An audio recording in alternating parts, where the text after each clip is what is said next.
museum, and somebody, and I'm just, you know what, he can speak for himself, so I'm just gonna pass the mic.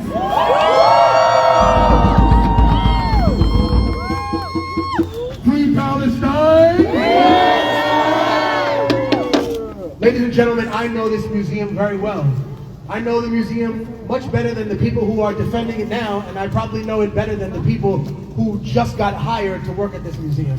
That place right there, that window, is where the special members entrance is. But way before I became a member of this museum, I learned to speak English here. When I first came to this country, I used to have a small accent as a little kid. It wasn't a big accent, it was just a little accent. But my father told me something really heartbreaking to me as we walked through this museum. He said, don't forget, my son, one day you can tell people the truth. Whoa. But because you don't have the right accent, they won't be able to hear what you say. Thank you. You can tell people the right answer to a question, but because your name doesn't have the word doctor in front of it, they won't listen to you, even though you have the right answer and the other people don't. I used to say the names of dinosaurs and pronounce them in this museum so I would learn to speak English correctly in a way that people would say, oh, he speaks so well. And yet I was haunted by that my whole life. Wow. People said, oh, you speak so well. Oh, you have no accent, as if that made me smarter or stupider in one way or another.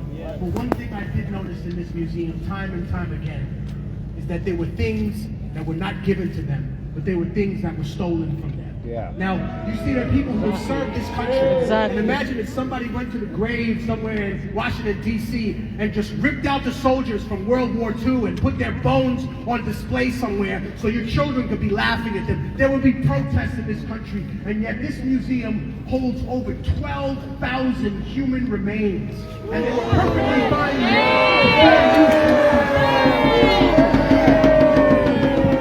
I just want to remind the people, there is no question there is not an answer to. Do you understand? Do you remember that guy when they were harassing the halal vendor? He kept threatening his life. Oh, you know, right? Let me tell you something. The police were told about that 17 times. And they said there's nothing we can do about it.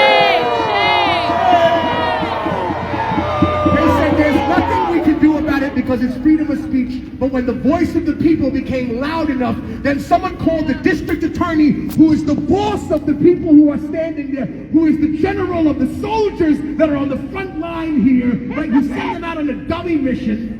And he said, no, there is something we can do about it. So just remember, there's never nothing that anyone can do about something. There's always something that they can do about it, but they're not motivated to do it unless you and me stand up and say, you better get this shit done now.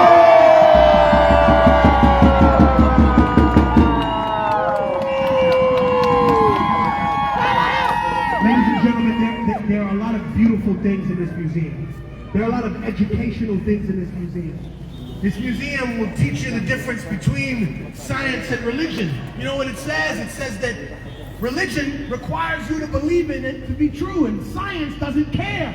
Oh, you don't believe in gravity? Throw yourself off a building. See if you don't fall. But he said, listen, science can't teach you morals. It doesn't tell you the where, why, when, but it doesn't tell you the should we invent a nuclear weapon. And these questions are the questions that the people deserve to answer, right? Do we deserve to have an occupation? For 75 fucking years! This didn't start on October 7th, ladies and gentlemen. It started 75 years ago. And ladies and gentlemen, we have never been natural enemies. Muslims, Arab people have never been natural enemies of the Jewish people. The Jewish people are beautiful people, but it is a political ideology we know as zionism. That's right. And always remember and listen to the elders. Listen to the elders that come from Palestine, that are Jewish, that are Palestinian, that are Christian, that are Muslim, and they will tell you stories. Oh, they don't live in perfect peace, but they lived in relative peace more than they have now. And you can't deny that history. Zionism was created as a way to answer European anti-Semitism because they were persecuted in Europe non-stop. And the best way to solve two problems is to put them together and let them solve each other. And now, you see the EU and the United States using Israel on the front line to get it done what it can't do. The United States can't bomb Syria whenever it wants to, so it sends Israel to do that. The United States just can't bomb Iraq, whatever it wants to. It sends Israel to do that. And don't forget, when we were in a war with Iran and Iraq, the United States supported Iraq. But it knew that Israel would destroy its nuclear reactor. So don't forget, we're America. We only kill our friends. So if you're in this crowd and you secretly support Israel, just remember something. The United States doesn't care about Israel. It's using it so it can try to destroy Iran and weaken the alliance with China and Russia. You're being used as a pawn in a political game.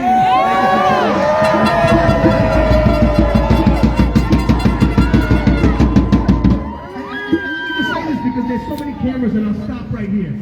Let's be very clear. The United States can't protect Israel the way it pretends to. No, they can't. It can sell it weapons to kill people and kill innocent children, but it can't stop missiles and bombs from dropping on it, because you know what that would take? That would take the United States of America reaching out to Russia and China, because the United States used to have a lot of support after 9/11. Remember? Everyone said, oh my God, that's terrible.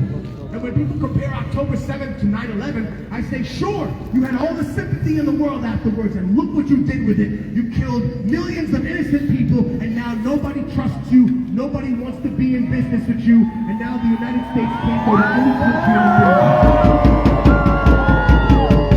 I love you guys, I appreciate you. One time saying, free Palestine!